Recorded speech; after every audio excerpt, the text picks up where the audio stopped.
Between announcements and release dates, sometimes things get extended, and to be honest, there's every now and again where I get super hyped by an announcement that I jump on and order something, especially if you're getting that HMV discount of 20%, and forget all about it. And it wasn't until I got a dispatch notice a while ago that I realised I had 88 films, The Flesh and the Blood Show.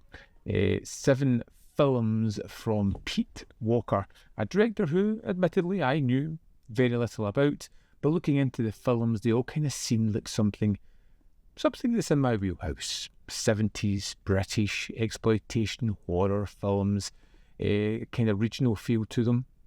Yeah, I was interested in that with the discount. It made it interesting, but it was one of those ones that just sat on my shelf for a while, a little bit too long. Eventually, I opened up the set and started with the first one, Die Screaming Marianne, which,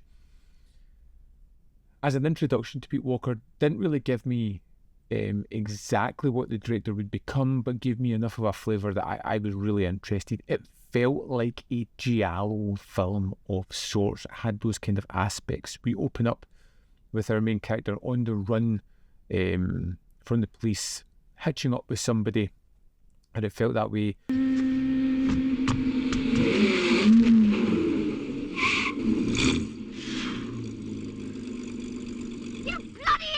And this isn't one of those movies where the plot is given to you straight away. It's drip-fed in such an interesting way that it keeps the story fresh and it keeps the twists and turns hidden enough, and the revelations that come frequently throughout the film kept it fresh in such a great manner. And the character that ran away at the start, Marianne, is played by Susan George, who is fantastic in this. She's a great actress.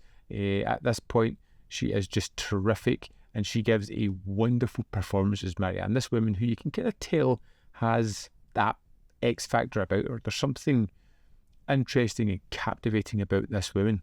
What's it all about then? Nothing. Leave me alone. You did it deliberately, you little cow.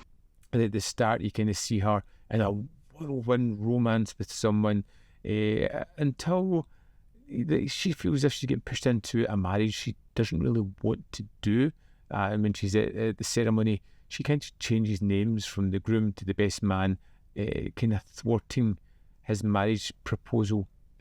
In the film, it really just takes different twists and turns from then on.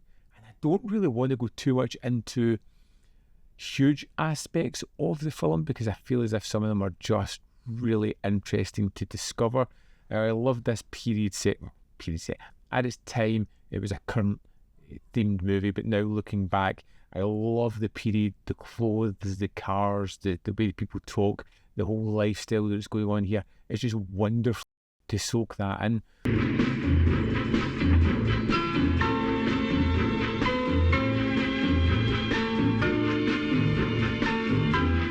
The characters here are all terrific. There aren't a great deal of them, but every single character has something to add to the storyline. They've got something great to bring to it. The whole kind of crux here is that Marianne is a wanted woman. Everybody seems to want a piece of her, but she's about to turn 21, at which point she will inherit a fortune left by her relative and also damning evidence to the person that killed them.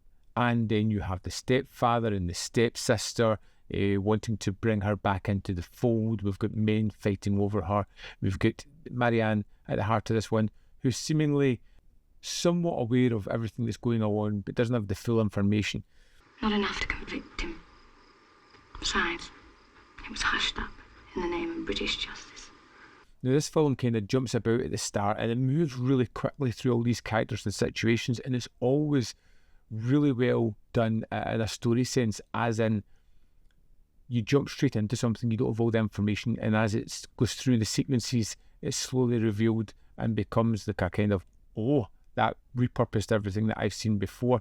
And I kind of love that. So you've got Barry Evans in this one as well, who is terrific, but it is at its heart Susan George's movie. She is the main character that drives this story forward. And the way it has this kind of giallo feeling to it is that you feel as if this woman's been hunted down. You don't have the idea of all the story. Every character seems to be nefarious or duplicitous, or there's something else going on. They're not entirely as they seem unlike Marianne. The purse. She hates me more than she hates you. Sure, in her heart. The locales are great. The final change in the 20 minutes into an almost cat and mouse thriller in one location was a really nice twist, and it added a powerful finale to the film.